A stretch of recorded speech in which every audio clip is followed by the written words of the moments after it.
नमस्कार मित्रों, आरोग्य जीवन यात्रा में आप सबका स्वागत है। मैं doctor Rajesh Patel, naturopath doctor हूँ, योगा का मास्टर हूँ। फूड एंड न्यूट्रिशन का भी मैंने अभ्यास किया है और मैं बेसिकली तो सिविल इंजीनियर हूँ। हम यहाँ योगाहार पे यानी कि नेचुरल डाइट सिस्टम पे बात करते हैं। हम चाहते हैं कि आप हेल्दी रहे विदाउट मेडिसिन, दवाई की जरूरत न पड़े और लंबी आयु भुगत सके, उसके ऊपर हम बातें करते हैं।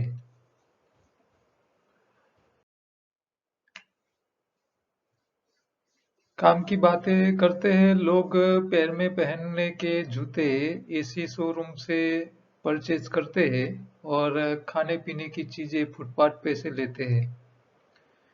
पानी पूरी फुटपाथ पर खड़े खड़े खाते हैं।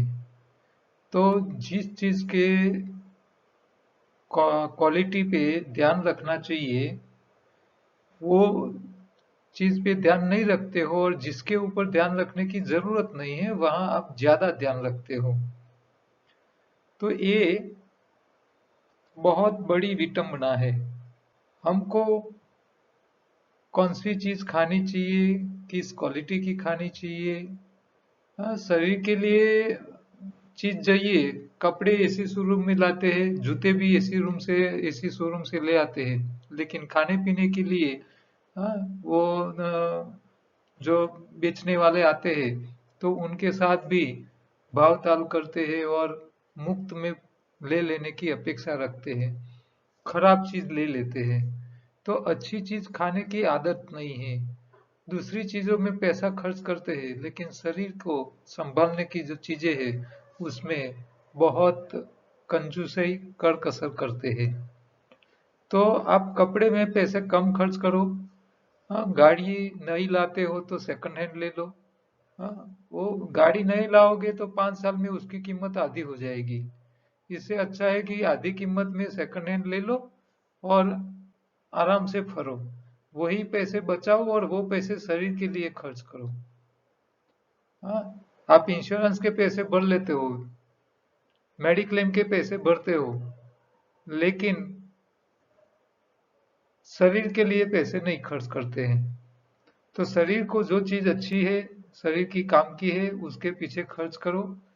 हरी पत्ती हर रोज खाया करो, खुद ही पैदा कर लो।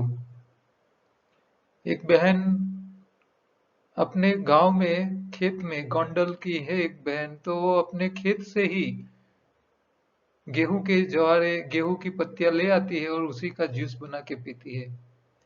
मैं कल उनका फोटो आपको दिखाऊंगा, याद आएगा तो मैं कल के एपिसोड में ले लूंगा।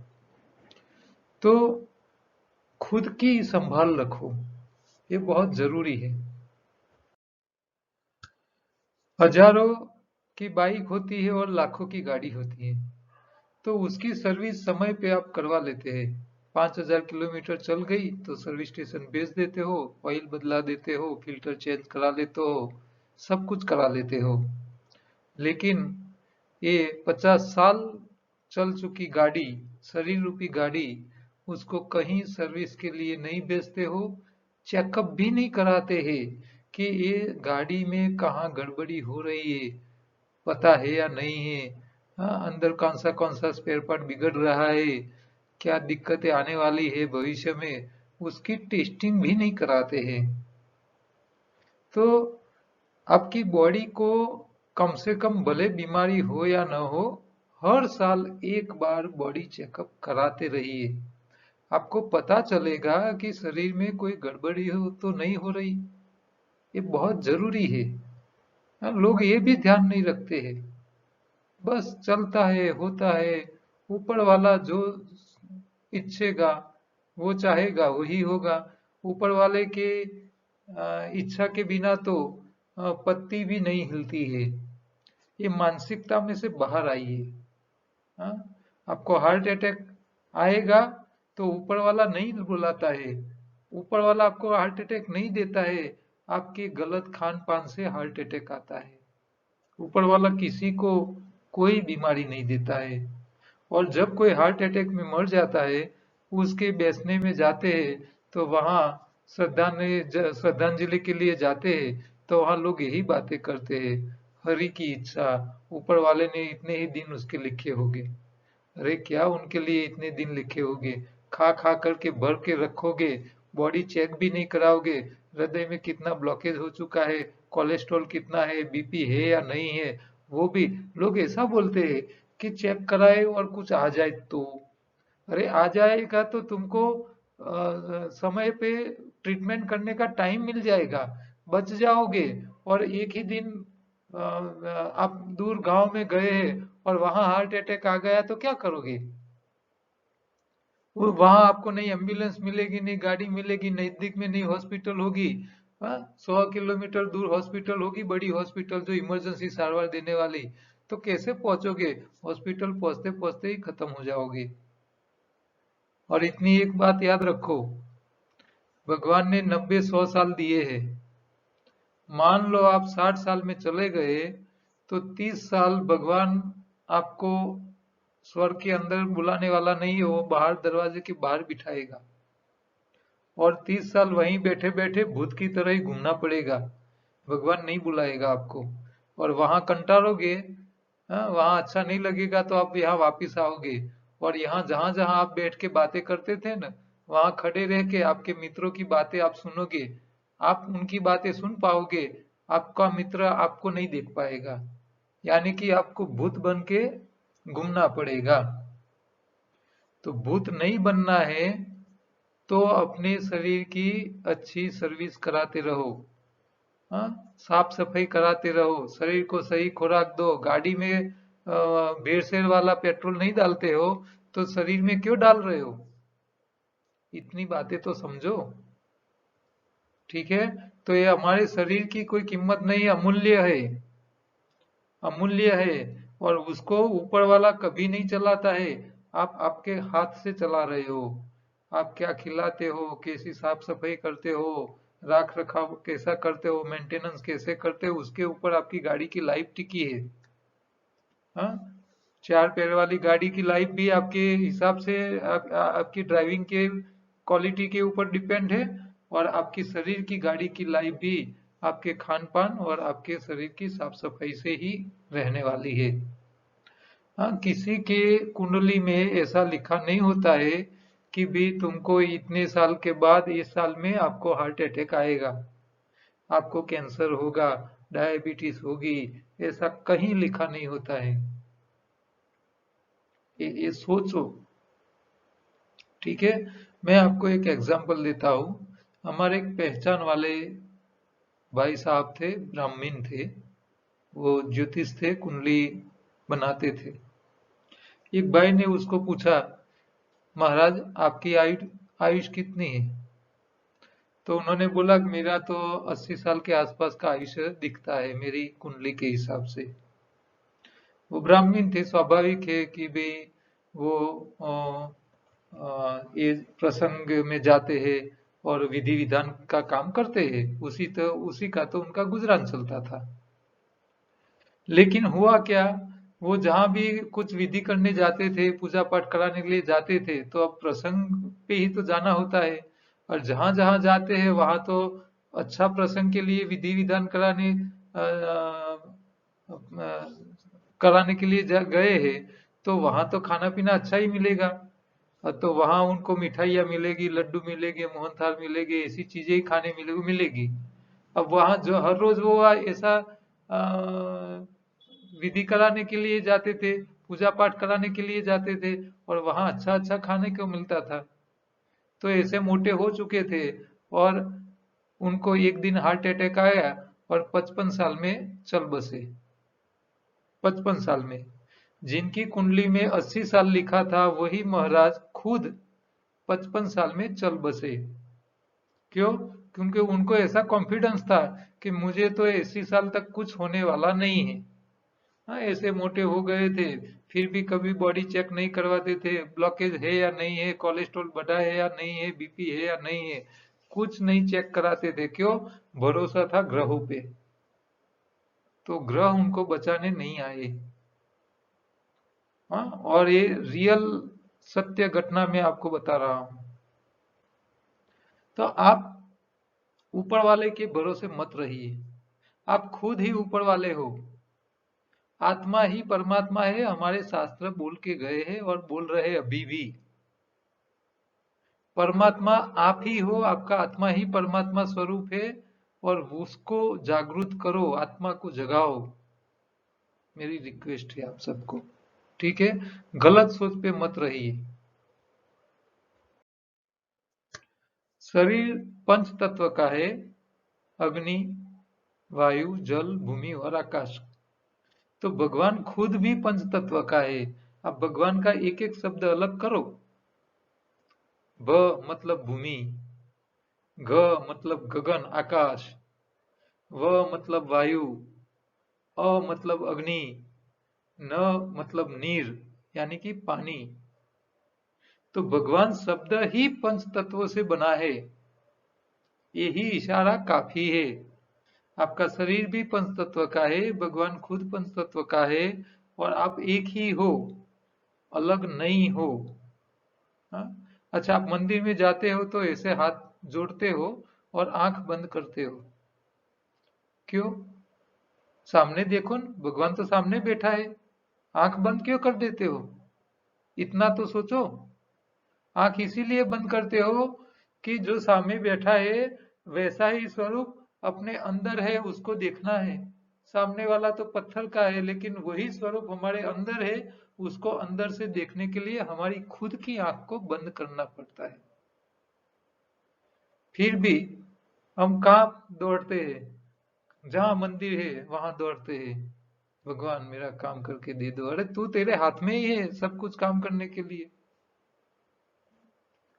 एक भाई राम जी के मंदिर में गए और वहां प्रार्थना किया कि भगवान, मेरी बीवी चली गई है, मेरी बीवी वापस लेके दे दो, मैं तुमको हाँ प्रसाद चढ़ाऊंगा। हाँ, ऐसा बोल के उन्होंने 100 रुपया मंदिर में रख दिया। सामने हनुमान जी के मंदिर था और वहां का पुजारी था, उन्होंने बुलाया, भैया यहाँ भी दर्शन करो। वहां क्या मंगत मांगी? तो उन्होंने बोला कि मेरी बीवी चली गई है, उसको वापस लाने के लिए भगवान को विनंती की। तो उन्होंने एक भाई को बोल दिया, वहां 100 रुपया रखा है ना, यहाँ 200 रुपया रखो। वो बोला क्यों? क्योंकि राम जी की पत्नी चली गई थी, गुम हो गई थी, तो उसको ढूंढने के लिए हनुमान जी गए थे। यहाँ 200 रखो तो तेरा काम हो जाएगा। समझ में आ रहा है? भगवान की खुद की पत्नी को ढूंढने के लिए उनको हनुमान का सहारा लेना पड़ा था। तो आपकी पत्नी भाग गई है तो आपको खुद को ही जाके मिलना पड़ेगा कि तेरी क्या समस्या है, बोलो, बैठो, कुछ बातचीत करो तो इसका कोई सॉल्यूशन निकाले। कोई तीसरा कोई आके कुछ करने वाला नहीं है, आपको खुद को करना पड़ेगा। आपके शरीर में समस्या आई है, आपको खुद को निकालनी पड़ेगी। डॉक्टर तो क्या करेगा, थोड़ा पैसा ले लेगा, आपको थोड़ी राहत हो जाएगी, ऐसी दवाई दारू दे देगा, और उसको तो माल में ही इंटरेस्ट है। हाँ, पैसा क्या करूँ तो मुझे ज्यादा पैसा मिल जाए। हाँ? उसको तो उनकी हॉस्पिटल है, उसके स्टाफ है, उसके खर्चे है। अब जो डॉक्टर 1-1 करोड़ रुपया खर्च करके पढ़ाई की हो, जो डॉक्टर ने अपनी हॉस्पिटल बनाने के लिए 2-3 करोड़ का खर्चा किया हो, अब वो जब कर्ज लेके किया हो, तो हर महीने उसका किराया, उसका ब्याज निकालना, उसके हफ्ते निकालने के, स्टाफ के पगार निकालने के, कहाँ से लाएगा? आप जैसे लोगों को ही तो लूटेगा। उसमें वो भी बेचारा क्या करेगा? हाँ, लूटारू लोग लूटते हैं दूसरे लोगों को, तो हम बोलते हैं कि भाई बेचारे को खाने पीने वाले पीछे काफी हो गए, इसीलिए वो उसकी दूसरी आमदनी नहीं है, इसीलिए लूट कर रहा है। तो ये उसको भी तो, ये डॉक्टर को भी तो पीछे खाने पीने वाले कितने हैं? हाँ, कर्ज किया है तो उसकी लोन भरनी है, उसके हफ्ते भरने हैं, ब्याज भरना है, स्टाफ रखा है तो उसके पगार देना है। तो वो भी तो बेचारा क्या करेगा? मत जाइए। हाँ, इमरजेंसी है तो चले जाओ, बाकी मत जाइए। खुद भगवान की तरह सोचो, खुद ही भगवान हो, खुद ही आत्मा हो, खुद ही परमात्मा हो। हाँ, तुम्हारा आत्मा जब परमात्मा में विलीन हो जाएगा तुम्हारा अस्तित्व खत्म हो जाएगा। आप यहाँ हो, जब तक जिंदा हो तब तक परमात्मा की तरह मजा करके जियो, आनंद करके जियो, आनंद में जियो। यही स्वर्ग है, यही नरक है। हाँ, पकाया खा खा करके शरीर को सड़ा दोगे। अब तुम्हारे घर के अंदर चारों साइड गंदगी ही रहेगी तो तुमको घर में रहने की मजा आएगी क्या? नहीं आएगी।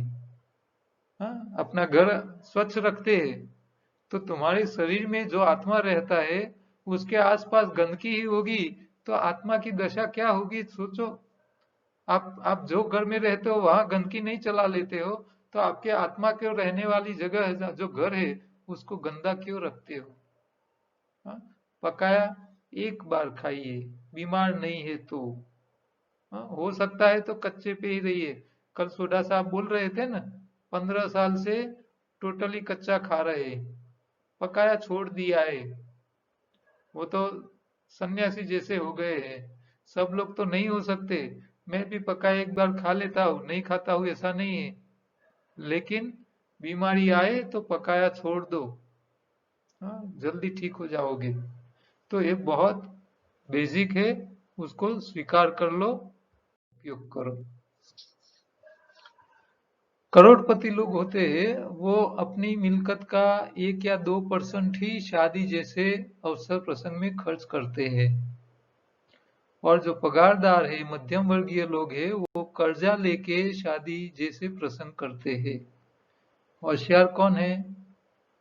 अपनी मिल्कत का थोड़ा सा हिस्सा खर्च करने वाले या अपनी पूरी जिंदगी दांव पे लगाने वाले।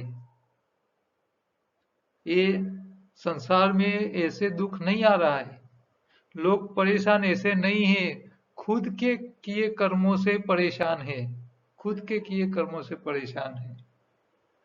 हाँ? बिना जरूरत से खर्चा मत करो। हाँ, पहले अपने शरीर को संभालने के लिए खर्च करो। आप खाने पीने में अच्छे पैसे खर्च करो, पत्तियां ले आओ, फल ले आओ, सब्जी ले आओ, उसके पीछे खर्च करो। शादी में पैसे मत खर्च करो।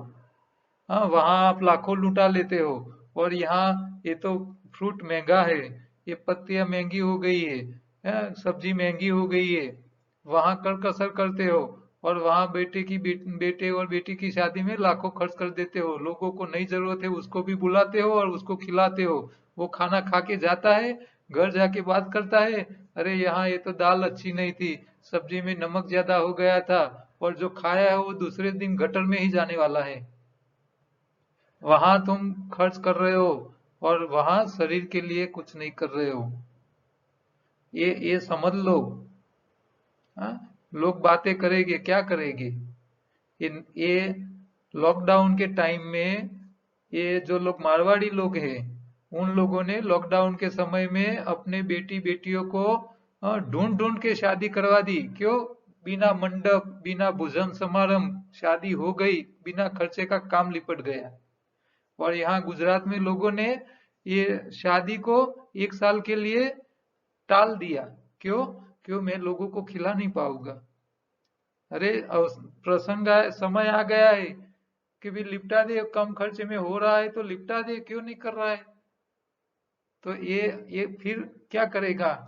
कर्जा करेगा, पैसा खर्चेगा और पूरी जिंदगी मजदूरी कर करके गधे की तरह वो पैसा भरेगा। तो ऐसे संसार में दुख ऐसे नहीं है, खुद के किए कर्मों से ही है। ठीक है?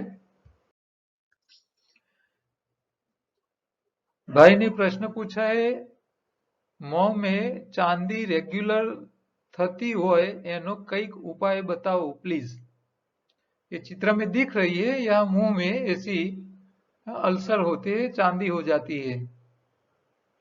तो ये अल्सर चांदी होने की वजह एक ही है, आपके स्टमक में गैस पैदा होती है और गैस मुंह में जब रहती है तो वो मुंह में ऐसी चांदी करता है।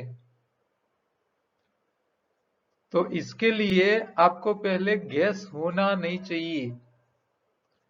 तीनों टाइम पकाया खाओगे, शरीर के पास मजदूरी नहीं कराओगे, कॉन्स्टिपेशन रहेगा, चबा के नहीं खाओगे, गैस बनता रहेगा, तो ये समस्या रहेगी। गैस नहीं होए, कॉन्स्टिपेशन न होए, इसके लिए पकाया एक ही बार खाओ, बाकी का समय कच्चा खाओ, चबा चबा के खाओ, एनिमा लेते रहो, और आपकी छोटी आंत की सफाई के लिए रेगुलर हफ्ते में 2 बार मल शुद्धि पाउडर लिया करो। हाँ, पेट साफ रहेगा तो ये मुंह में गैस रहेगी नहीं, मुंह में गैस रहेगी नहीं तो ऐसी चांदी पड़ेगी ही नहीं। हाँ, ये अल्सर जैसा ही हो जाता है, वो जल्दी ठीक नहीं होती है जिसके मुंह में पेट में से गैस वापिस आता रहता हो। तो ये अपनी गलती से ही हो रहा है। ठीक है। अच्छा, पत्ती और खट्टे फल के जूस भी पियो, पेट साफ कर लो, पेट साफ होता रहना चाहिए। ठीक है। तो गैस करने वाले वायरस या बैक्टीरिया हमारी आंतों में नहीं होने चाहिए। पकाया ज्यादा नहीं खाना है, डेयरी प्रोडक्ट छोड़ देनी है, और ज्यादा पक गए फल भी नहीं खाने हैं, ज्यादा पक गए हो जो जल्दी गैस करते हैं। और गैस का प्रॉब्लम रहता हो, पेट भारी भारी रहता हो, तो हम जो तड़का लगाते हैं वो हींग, आधी चम्मच हींग पानी में घुला के पी लो, और लेफ्ट साइड थोड़ी देर लेट जाओ, 5 मिनट में गैस रिलीफ हो जाएगा, एकदम कम हो जाएगा गैस। तो ये छोटा सा प्रयोग है, उसका आप ध्यान रखिए। एनटीएस नेचुरल डाइट सिस्टम करने वाले को ये समस्याएं नहीं आती है, और किसी को आ भी जाती है तो उसका पीछे पेट सफाई नहीं होती है, वही कारण होता है। हाँ? तो पेट साफ रखो, एनिमल लेते रहो, मल शुद्धि का इस्तेमाल करो, तो ये समस्या नहीं आएगी। एक भाई ने बड़ी बात लिख के भेजी है, राजेश भाई, जय श्री कृष्ण। क्या यह सच है भागवत जी ने 3500 साल पहले कहा कि सुबह का किया हुआ भोजन सबसे अच्छा है? सुबह सूरज निकलने से 2.5 घंटे तक यानी 9:30 बजे तक, ज्यादा से ज्यादा 10 बजे तक आपका भरपेट भोजन हो जाना चाहिए, और ये भोजन तभी होगा जब आप नाश्ता बंद करेंगे। यह नाश्ता का प्रचलन हिंदुस्तानी नहीं है, यह अंग्रेजों की देन है। और रात्रि का भोजन सूर्यास्त होने से आधा घंटा पहले कर ले, तभी बीमारियों से बचेंगे। सुबह सूरज निकलने से 2.5 घंटे तक हमारी जठराग्नि बहुत तीव्र होती है। हमारी जठराग्नि का संबंध सूर्य से है। हमारी जठराग्नि सबसे अधिक तीव्र स्नान के बाद होती है। स्नान के बाद पित्त बढ़ता है, इसलिए सुबह स्नान करके भोजन कर ले, तथा एक भोजन से दूसरे भोजन के बीच 4 से 8 घंटे का अंतराल रखे। बीच में कुछ न खाए, और दिन डूबने के बाद बिल्कुल न खाए। चूंकि यह पक्षी और जंगली जानवरों की दिनचर्या में सम्मिलित है, अतः वे अमूमन बीमार नहीं होते। ये बातें जो भागवत जी की है वो 3500 साल पहले की है। 3500 साल पहले आ, हमारे अभी की जैसा लाइट की व्यवस्था नहीं थी, बिजली नहीं थी, और आप जब दीवे से उजाला करते थे, दिया से उजाला करते थे, फानस से उजाला करते थे, तो उस टाइम वो गैस या तो मिट्टी के तेल से चलता है, या ये तेल, मिट्टी का तेल नहीं था उस टाइम, तो ये आपको तो ये तेल, वेजिटेबल्स तेल या तो घी से दिवा जलाए जाते थे, फानस जलाए जाते थे। तो उस टाइम क्या होता था, जो आप मसाल से उजास करते थे घर के अंदर, तो उस टाइम क्या होता था, पहले जंगल विस्तार ज्यादा थे, चारों साइड हरियाली रहती थी, पानी पानी बहुत ऊपर की सतह होता था, सरफेस वाटर बहुत ज्यादा थी, बारिश भी बहुत ज्यादा होते होया करती थी, समय पे होया करती थी। तो सरफेस वाटर इतना ज्यादा था कि हर रास्ते में आप कहीं चले जाओ तालाब पानी से भरे मिलते थे। तो उस टाइम ये इतनी सरफेस वाटर के कारण छोटे छोटे जीव जंतु इतने होते थे कि भी आप जैसे मसाल किया उजास के लिए, तो तुरंत जीव जंतु आने लग जाते थे। अब आपको खाने का हो और यहाँ जीव जंतु आ रहे हैं तो आपकी थाली में भी पड़ेंगे खाने की भोजन में। तो ये सब जीव जंतु के साथ आप खा ले न, पेट में चला न जाए, इसके लिए उसको बोला, उस टाइम बोला जाता था कि भाई अंधेरा होने से पहले खाना खा लो। दूसरा, सुबह में उठ के ये खाने की जो बात कर रहे हैं, क्योंकि सुबह में हर व्यक्ति को, चाहे खेती का काम करने वाला हो या कुछ भी काम करने वाला हो, पहले मशीनें थी नहीं। जो भी काम करने का था वो मैन्युअल करने का था, मैन्युअल अपने हाथ से ही। मशीनें इतने थे नहीं, मजदूरी पुष्कर थी, बहुत ज्यादा मजदूरी थी। तो सुबह में उठ के खाना खा के वो काम पे लग जाते। अच्छा, कहीं एक गांव से दूसरे गांव जाना है, खेत भी दूर दूर होते थे, कहीं भी जाना है तो वो पैदल ही चलने का जाता था, या मजदूरी के कुछ भी वजन लेके जाना है तो माथे पे लेके चलने का होता था। तो इतना काम करने के लिए ताकत वाला खुराक भी ज्यादा चाहिए, शक्ति वाला खुराक भी चाहिए, और इतना काम करने के लिए खुराक भी आपको ज्यादा चाहिए। तो वो लोग को उस टाइम ऐसे ही करते थे कि भाई सुबह में खाना खा लिया और काम पे लग गए, दोपहर को थोड़ा आराम ले लेते थे, उस टाइम थोड़ा खा लेते थे, और शाम होने से पहले खा लेते थे। तो ये उस टाइम की परिस्थिति थी, उस टाइम का समय ऐसा था। टेक्नोलॉजी थी नहीं, मशीनें थी नहीं, मजदूरी इतनी थी, लाइट, टॉर्च लाइट जैसी कुछ सगवड़ थी ही नहीं। तो वो उसके हिसाब से सही था। लेकिन अभी तो आप 24 घंटा लाइट में रहते हो, जब भी चाहिए स्विच ऑन किया लाइट आ गई। अच्छा, चारे साइड आप मकान के आगे पीछे जीव जंतु नहीं आए इसके लिए मच्छरदानी लगा देते हो, ग्रिल लगा देते हो, छोटी छोटी जालियां लगा देते हो। अच्छा, सरफेस वाटर अभी खत्म हो गया। अभी आप गांव में जाइए, तालाब पानी से भरा हुआ, बारिश में थोड़े महीने में, 1-2 महीने दिखेगा, फिर गया। क्यों? पानी खींच खींच के हमने जमीन में से 1000 फुट से नीचे से पानी खींच के हम एग्रीकल्चर खेती बाड़ी कर रहे हैं। समय बदल गया, पहले की तरह वो नहीं है। तो ये, और ये अभी के समय, अच्छा आप अभी इतनी मजदूरी ही नहीं है, कितनी कैलोरी आप खर्च कर रहे हो? कुछ नहीं, कुछ नहीं। हाँ, पहले के जमाने के हिसाब से इतनी मजदूरी अभी कोई नहीं कर रहा है। हाँ, अभी जो मजदूर लोग हैं वो ये सिस्टम को फॉलो कर रहे हैं। हाँ, जो लोग आदिवासी इलाके में हैं वहां लोग अभी ये कर रहे हैं, क्योंकि उनके पास साधन सामग्री नहीं है, हथियार नहीं है, लाइटिंग नहीं है। तो वो मजदूरी करते हैं तो सुबह में फुल खाना खा लेते हैं। मैं कंस्ट्रक्शन में जब काम करता था तो मुझे पता है कि वो जो आदिवासी लोग मजदूर के रूप में काम करने के लिए आते थे, तो वो लोग सुबह में खाना खा के काम पे लग जाते थे, और शाम होने से पहले खाना खा के सो जाते थे। क्योंकि उसकी हैबिट हो चुकी है। क्योंकि वहां कंस्ट्रक्शन साइट पे भी लाइटें होती नहीं है, कुछ नहीं, अंधेरे में ही रहने का होता है। कंस्ट्रक्शन साइट में भी स्वच्छता होती नहीं है, जीव जंतु का त्रास ज्यादा होता है। तो वो उनके गांव में जो समस्या है वही यहाँ भी है। ऊपर से गांव में कम होती है और यहाँ ज्यादा समस्या होती है। तो यहाँ उनको अच्छा वातावरण भी नहीं होता है, धूल वाले वातावरण में काम करना होता है। तो ये सब जो पहले पुराने समय में जो कठिनाई थी, वही कठिनाई अभी ये मजदूर लोगों को अभी भी है। तो वो यही तरह ही चला रहे हैं, आप देख लेना, कहीं भी जाके चेक कर सकते हो। ठीक है? तो मेरे हिसाब से ये ये जो बातें हैं कि भाई सूरज, जठराग्नि सूर्योदय के टाइम पे ही रहता है और शाम को नहीं होता है, ये बातें मेरे हिसाब से, मैं इसके पीछे मेरा लॉजिक नहीं काम करता है। आप काम करो और भूख लगे, वही अच्छा जठराग्नि और वही सच्ची भूख। शहर में रह रहे हो, मजदूरी नहीं कर रहे हो तो 2 ही टाइम खाइए, 3 टाइम मत खाइए। कैलोरी वाला, अनाज वाला खुराक मत खाइए। जो ताकत दे रहा है, ताकत खर्च नहीं कर रहे हो तो क्यों खाए हम? तो आपको ताकत वाला कम चाहिए, न्यूट्रिशन वाला भी सामने लिमिटेड चाहिए।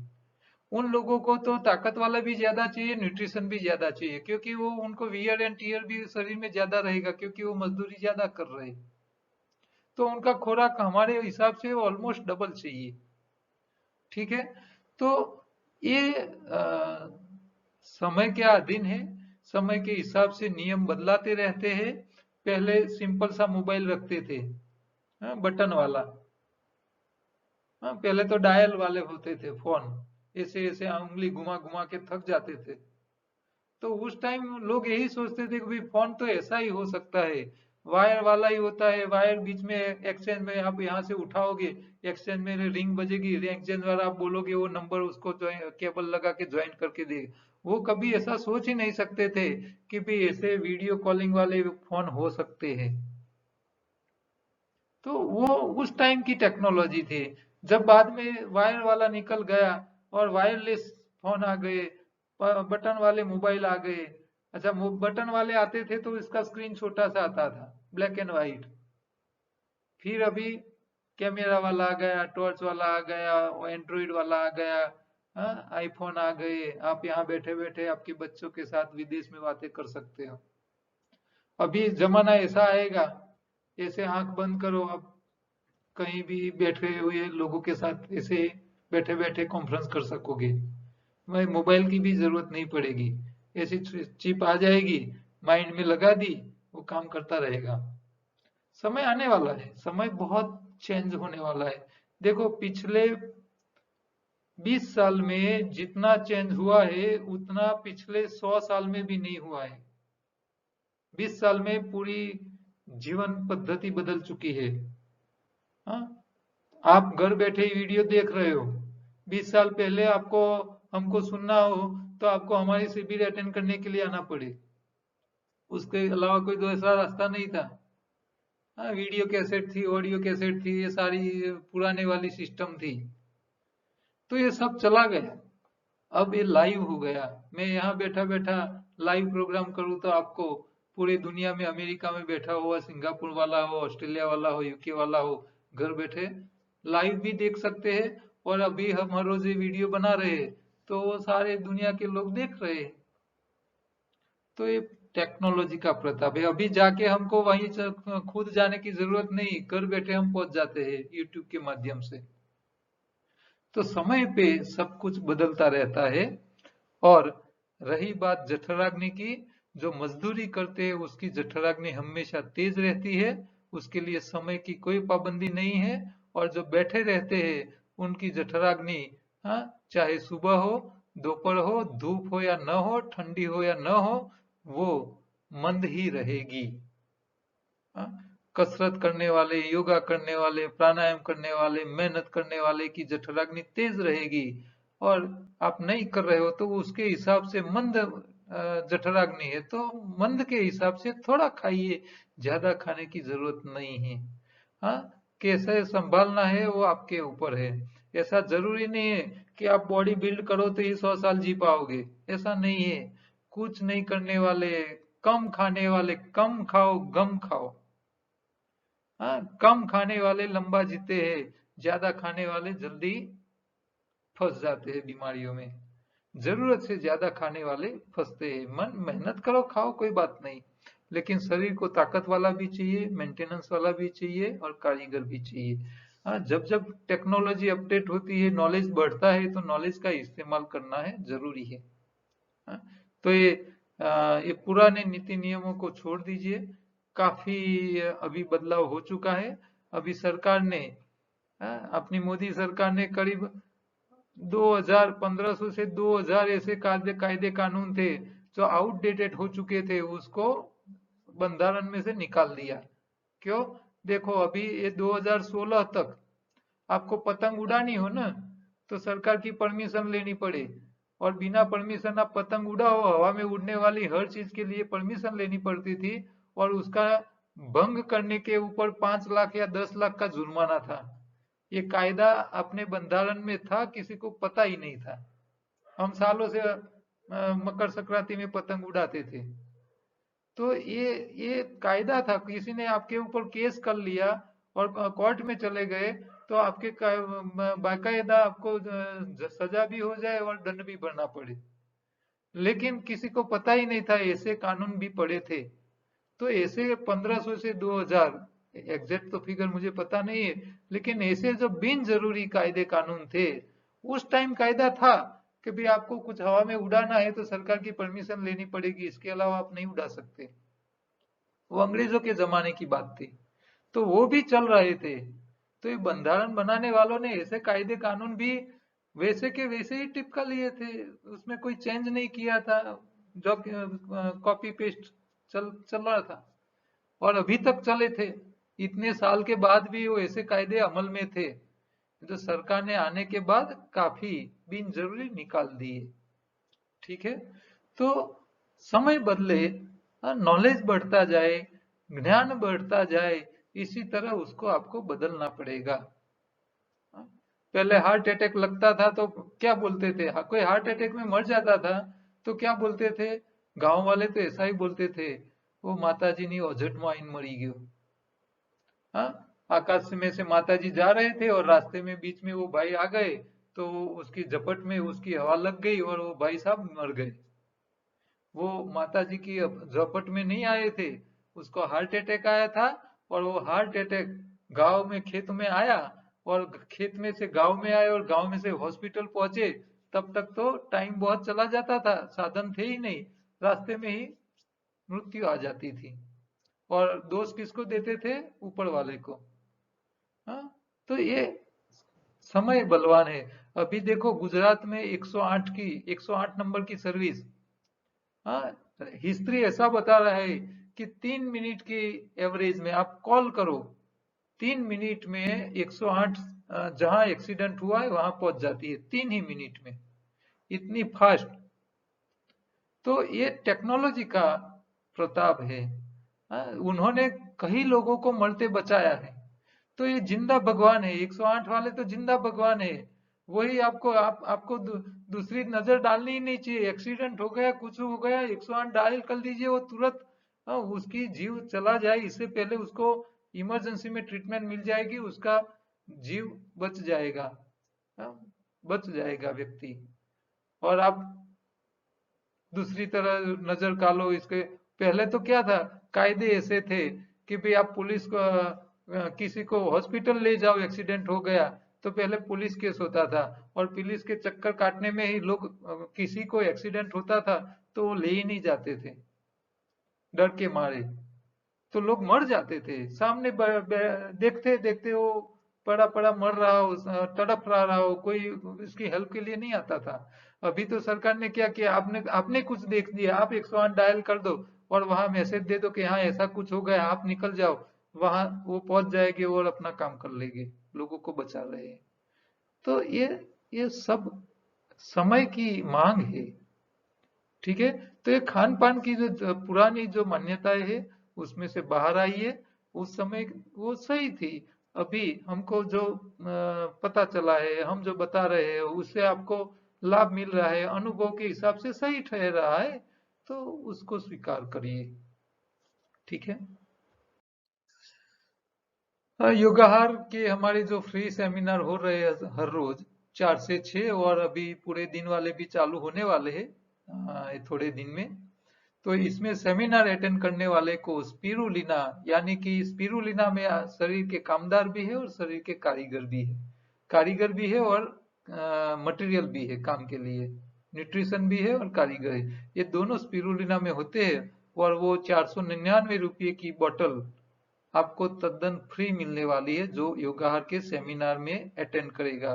सेमिनार की कोई फी नहीं है, हाँ पूरे दिन के सेमिनार लगेंगे, उसमें भोजन हम खिलाएंगे, तो भोजन का शुल्क लगने वाला है, और जो अटेंड करे उसको वो शुल्क देना पड़ेगा।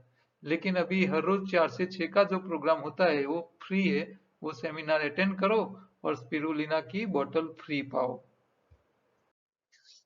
ये आहार का इंजीनियरिंग, शरीर की सफाई, शरीर का खुराक, शरीर में जो आप खा रहे हो टेस्ट, स्वाद, उसके भी इफेक्ट आपको याद रखने हैं। धीरे धीरे चबा चबा के खाना है, अल्कलाइन खुराक ज्यादा खाना है, पकाया एसिडिक खुराक एक बार ही खाना है या तो नहीं खाना है। हाँ, शरीर को ताकत वाला भी चाहिए, रिपेयरिंग वाला भी खुराक चाहिए, और शरीर के कामदार भी चाहिए। आपकी आंतों की सफाई भी होनी चाहिए, आपकी खून की सफाई भी हर रोज होती रहनी चाहिए। ये छोटे से नियम को याद रखो और जीवन भर आनंद पूर्वक जिए। ये योगाहार का दूसरा चार्ट है, इसमें सफाई, खुराक, सावधानी, ये 8 मुद्दे भी आपको याद रखने हैं। ये सिंबॉलिक है, कुदरत का, आहार का इंजीनियरिंग। ठीक है, शरीर बच्चे हो या बूढ़े, बड़े हो, बुजुर्ग हो, सबके लिए एक अलग अलग नियम लागू होते हैं, उसको आपको ध्यान में रखना है। हमारी योगाहार की बुक होती है, ई बुक भी अवेलेबल है अमेजोन किंडल पे, और आप हमारे पास से भी मंगवा सकते हो। तो उसमें आहार का इंजीनियरिंग है, साथ में रेसिपी बुक है, और साथ में योग विज्ञान भी है, लेकिन गुजराती में है। गुजराती लोगों के लिए हमने प्रिंट करवाई है। हिंदी के लिए तो पूरा योगाहार का वीडियोस का पूरा सेट है, वो आप देख सकते हो। शरीर को सफाई और शरीर को सही खुराक के लिए, और पूरी मुंह की सलाइवा के साथ पूरा किट एक हमने तैयार किया है।